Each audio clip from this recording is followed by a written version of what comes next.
Merry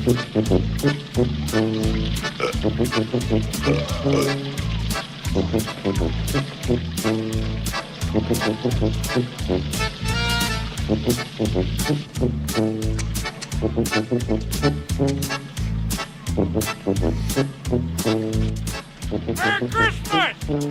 Dinner was full!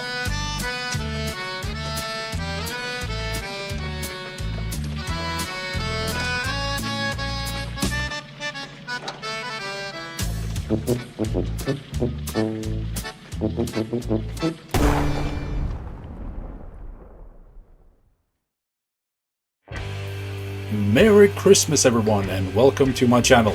Today I'm going to show you how I brew my yearly Christmas tradition called Shitter Was Full. So, what does a New England IPA have to do with Christmas? Absolutely nothing.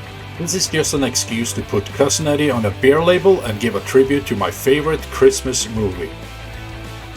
Anyways, I start with adjusting the water to 180 ppm chloride and 90 ppm sulfate using calcium chloride, gypsum and canning salt.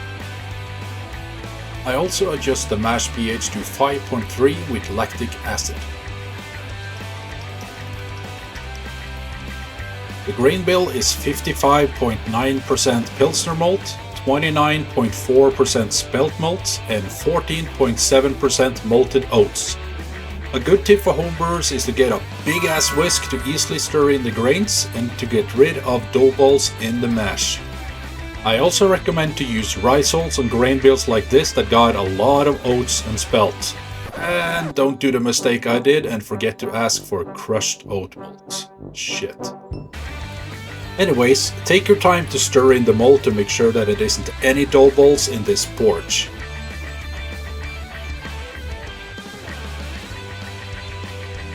When I brewed with Lervik, I got this bottle of trizyme, yeah, whatever. It's a great help to increase the efficiency and fermentation. I'm not going to go all technical here, so just Google it. Mash the grains between 70 and 71 degrees Celsius for 60 minutes. I also give it a stir every 15 minutes. After the 60 minutes, I do a 15-minute mash out at 78 degrees Celsius.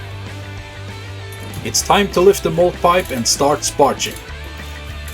Here I adjust the sparging water with the same water profile as the mash water as well. Boil the wort for 60 minutes. But it's using Pilsner malt and should do 90 blah blah. No, 60 minutes. Find the hops you want to use, add yeast nutrients, burl flock, and adjust the mash pH to 5 before you start cooling. My Hopstand hops for this year's edition is 400 grams of Citra and 400 grams of Brew 1.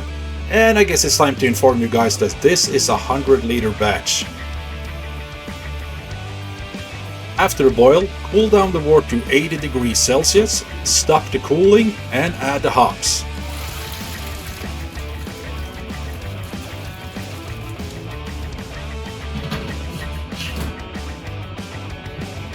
Let this sit for 30 minutes before you continue with the cooling.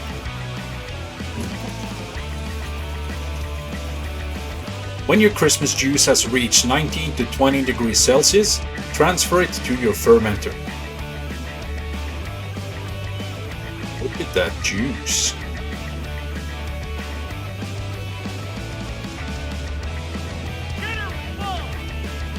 For my brew I used 8 packs of rehydrated Verdant IPA yeast.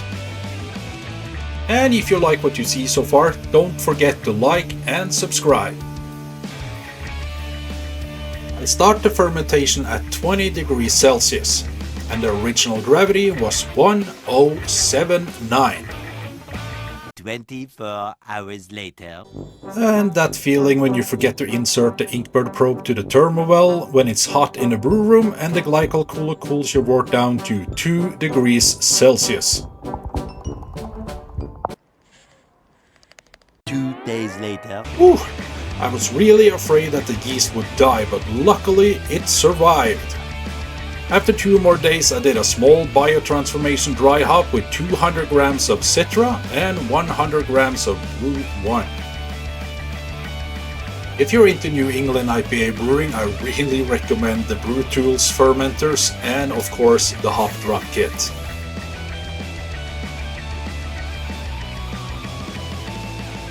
"12 days later, or 14 after the freezing failed for me, cool down to 15 degrees Celsius and pressurize to 0.5 bar.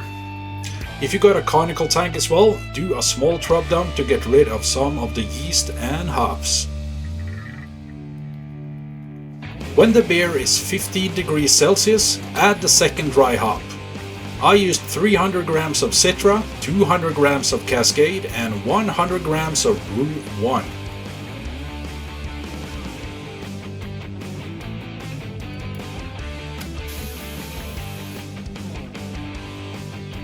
Yeah, as I said, the hop drop kit is so awesome. Unless you'd let the handle sit too long in PBW and all of the lubricant is gone. So yeah, enjoy my idiotic struggling.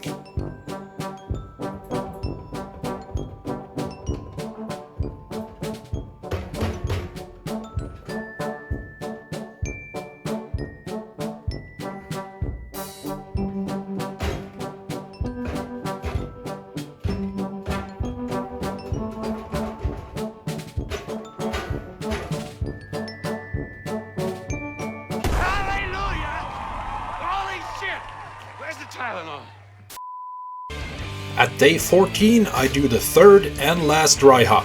For this, I used 300 grams of Citra, 200 grams of Cascade, and 200 grams of Brew 1. So, is it possible to brew a New England IPA without a conical tank? Absolutely. But I really recommend that you use fermenters you can pressurize, or you could use buckets that got a small opening on the top. Before I started with conicals, I dry hopped through a funnel and purged the bucket with CO2 before I closed it with a lid. And don't forget to release some of the pressure the next 2 to 3 days if you do this. And never bottle carbonate a New England IPA. Kegs only. A couple of days later, I did a reading and the final gravity was 1026, making it 7.2%. Now it's time to do the cold crash, and I do this at 1.5 degrees Celsius. And if you're using a conical, it's trub dump time. Dump slowly until you start seeing beer, then stop. Dinner was full.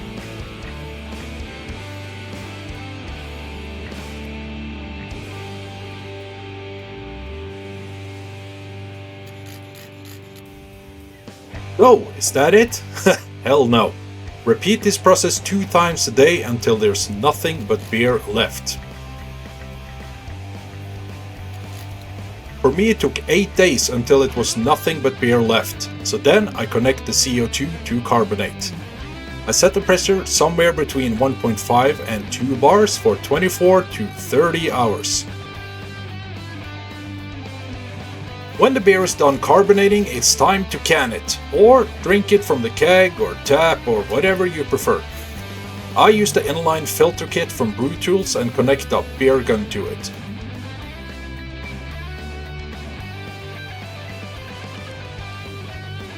Before you start canning, it's always important to try the goods. Oops. When I can beer, I start with purging the can with CO2 for 5 seconds before I start filling.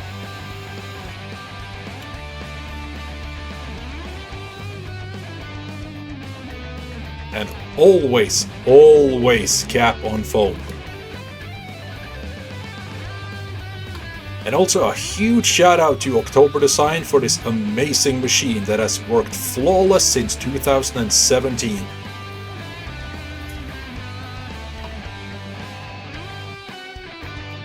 Repeat the process until the tank is empty.